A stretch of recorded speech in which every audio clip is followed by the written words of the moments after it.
You care about trans people. Following Jesus, you sense that your Christianity is intersecting with or even colliding with culture. And so you uphold two values, truth and compassion. Truth and compassion. Which wins? Well, it's evident in the scriptures, primarily in the life of Jesus, but all through church history as well, that though truth and compassion run best together, it is truth in the end that is preeminent. Because without it, compassion actually means nothing. It loses its compass. Who or what are we compassionate for and why? And that's kind of a pun. Compassion, never mind. Compassion will soon champion sin if it becomes untethered to truth. But before you stands a real person, this trans person, not just an ideology. And so what do? In this video, I want to help you with the trans person standing directly in front of you. And I would just encourage you stay till the end because I want to get hyper practical and I want to get very thorough. But as a backdrop, in a famous fictional battle at the gates of Troy, this is mythology, the Greeks in all of their strength could not succeed in their siege. And so in a cunning final maneuver, you know it, masterminded by Odysseus himself, they surrendered and left a gift for the defenders of the impenetrable city, the Trojans. And you know what it is. It is the Trojan Horse. The Trojans took the gift in, they accepted it, threw their gates into their city, but little did they know that the horse was hollow, and hiding inside were Greeks who ended up taking the city from within. I think there's some of this going on today with the trans movement ideologically. With their theology, they would not call it theology, they would not call it religion, but it is. And with their linguistics, with their language, there is a lot beneath the surface. Here are 6 things to keep in mind as you lean into this real person in front of you. The first would be to love them. But what does love mean? Because most people are watering that word love down to kindness.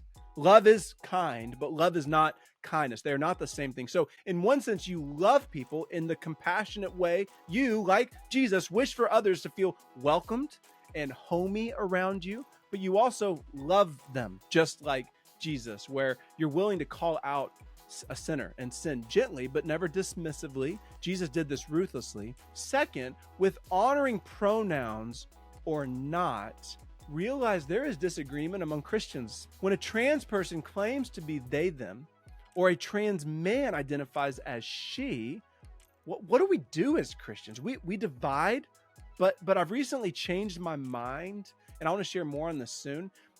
This is not a salvation line. This is not a gospel tier 1 issue on if we affirm pronouns or not, pronoun hospitality, all of that. But I do want to give my take. I believe it strongly.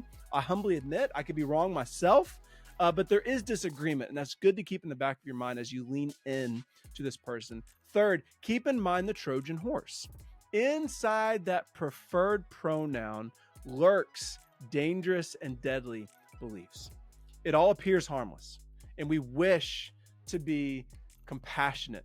Theologically, if God is a God of order, and if he has woven a binary into the gender of human creation, and if he created humans in his image, and if he created you, either male or female, then we are meddling with divine design when we remake ourselves into our own image. That's the theology. But how about linguistically or with language? This is cunning. There is an agenda. And I don't mean the conspiracy tinfoil hat sort of agenda. I just mean there is an end game to the trans movement, a total and complete hijacking and repurposing of belief, from anthropology to what humans are, to history, to science, to politics, to theology. Think about this example for a second. If you are not a trans person, which is 99.9% of the world, you aren't heterosexual anymore. Instead, they call us cisgender, a cisgender person. Do you see what they're normalizing? That's really sneaky.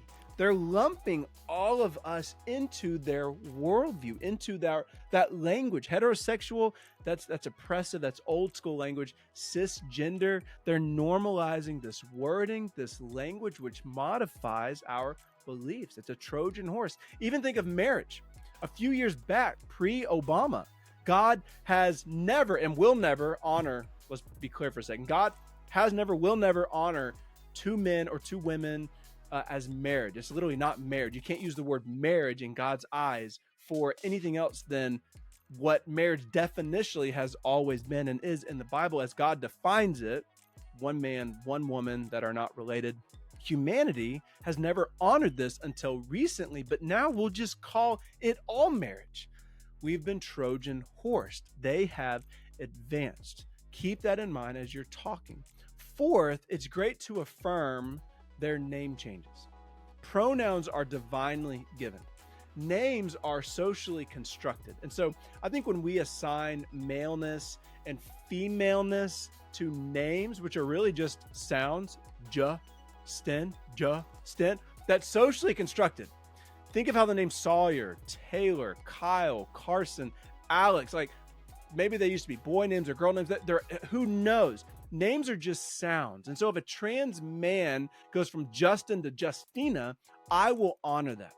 But again, with pronouns, we moved into a Trojan horse. This is totally different. Fifth, and now we're going to really start getting into it, don't allow the trans person in front of you to bring their worldview to bear on you while not allowing you to bring your worldview to bear on them. Here's what I mean.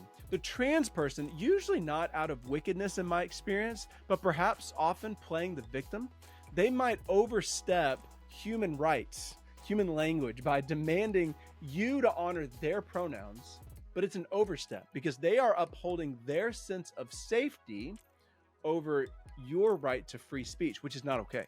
And so I would just encourage you to explain that clearly. Hold up a mirror, show them what they're doing. Hey, hold up for a second. I don't feel comfortable right now because you are doing this. You're not allowing me to do this. And yet there's a little hypocrisy going on. And that kind of leads us into number 6. Make a decision on if you affirm pronouns or not. Now, I've held this to the end because I do think there's this larger story, larger narrative. And I really want you to watch the video and subscribe because I hope it brings value to you.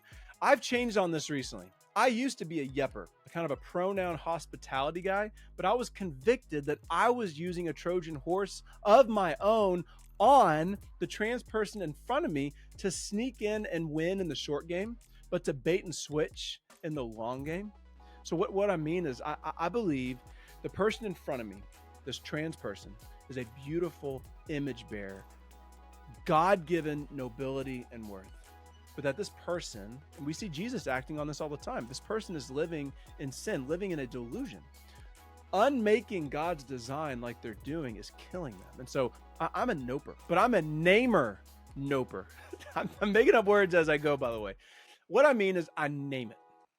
I don't just meanly, callously call someone, a trans man, a she.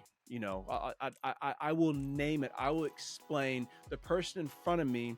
I will put the burden on them. Hey, I use pronouns based off of biological sex. I hope you can respect that.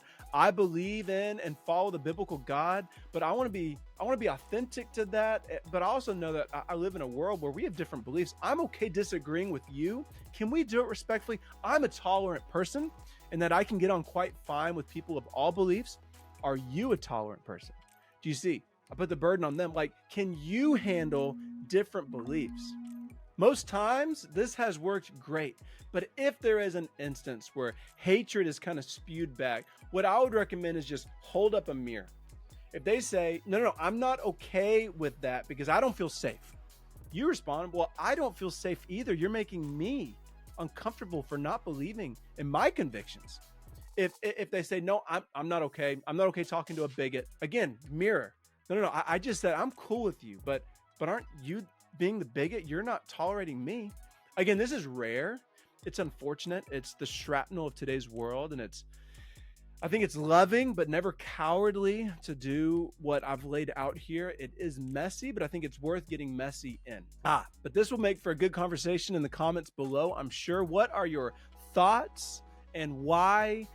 Well, listen, if you know any trans people, bring them in on this as well. And while you're subscribing, click my face right there.